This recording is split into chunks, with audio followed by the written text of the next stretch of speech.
اعوذ باللہ من الشیطان الرجیم بسم اللہ الرحمن الرحیم۔ بخاری شریف جلد دوسری حدیث نمبر 980۔ حضرت حفصہ بنت سرین رضی اللہ تعالی عنہ روایت کرتی ہیں کہ ہم اپنی لڑکیوں کو عیدگاہ جانے سے منع کرتے تھے۔ پھر ایک خاتون باہر سے آئی اور قصر بنو خلف میں انہوں نے قیام کیا۔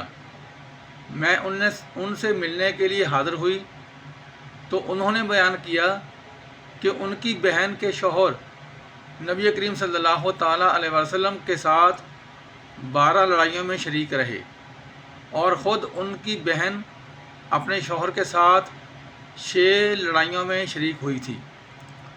ان کا بیان تھا کہ ہم مریضوں کی خدمت کیا کرتے تھے اور زخمیوں کی مرہم پٹی کرتے تھے۔ انہوں نے پوچھا کہ یا رسول اللہ صلی اللہ تعالیٰ علیہ وسلم، کیا ہم میں سے اگر کسی کے پاس چادر نہ ہو اور اس وجہ سے وہ عید کے دن یعنی عیدگاہ نہ جا سکے تو کوئی حرج ہے؟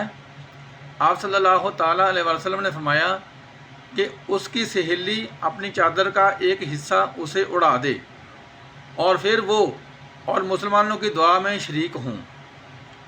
حفصہ رضی اللہ تعالیٰ عنہ نے بیان کیا کہ پھر جب ام عطیہ یہاں تشریف لائیں تو میں ان کی خدمت میں بھی حاضر ہوئی اور دریافت کیا کہ آپ نے فلاں فلاں بات سنی ہے۔ انہوں نے بیان کیا کہ ہاں، میرے باپ سرکار مدینہ صلی اللہ تعالیٰ علیہ وسلم ان پر ام عطیہ جب بھی نبی کریم صلی اللہ تعالیٰ علیہ وسلم کا ذکر کرتی تو یہ ضرور کہتی کہ میرے ماں باپ آپ پر فدا ہوں۔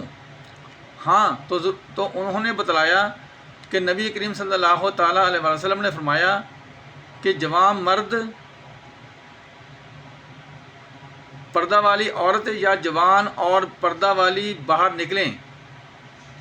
شبہ ایوب کو تھا کہ البتہ حائضہ عورتیں عیدگاہ سے علیحدہ ہو کر بیٹھیں، انہیں اور مسلمانوں کی دعا میں ضرور شریک ہونا چاہیے۔ حفصہ رضی اللہ تعالیٰ عنہا نے کہا کہ میں نے ام عطیہ سے دریافت کیا کہ حائضہ عورتیں بھی؟ انہوں نے فرمایا کہ کیا حائضہ یعنی حیض والی عورتیں عرفات نہیں جاتیں اور کیا وہ فلاں فلاں جگہوں میں شریک نہیں ہوتیں؟ پھر اجتماع عید ہی کی شرکت میں کون سی قباحت ہے؟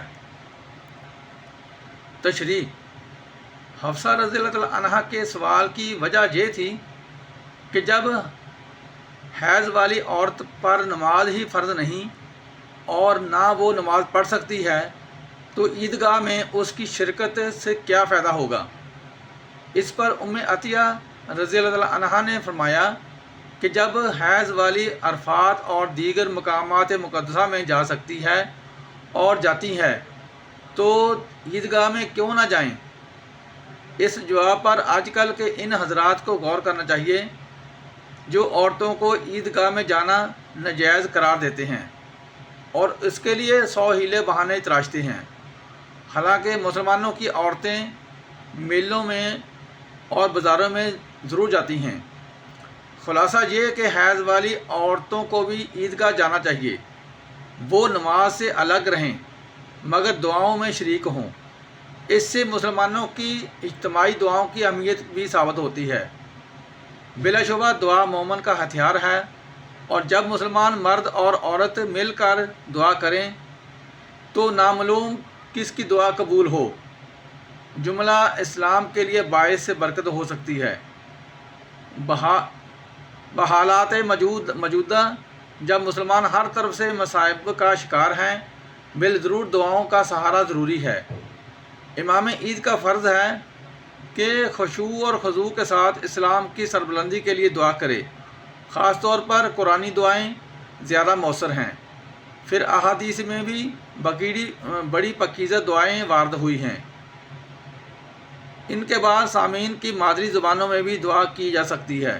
اللہ تعالیٰ سے دعا ہے ہمیں بھی عمل کی توفیق عطا فرمائے۔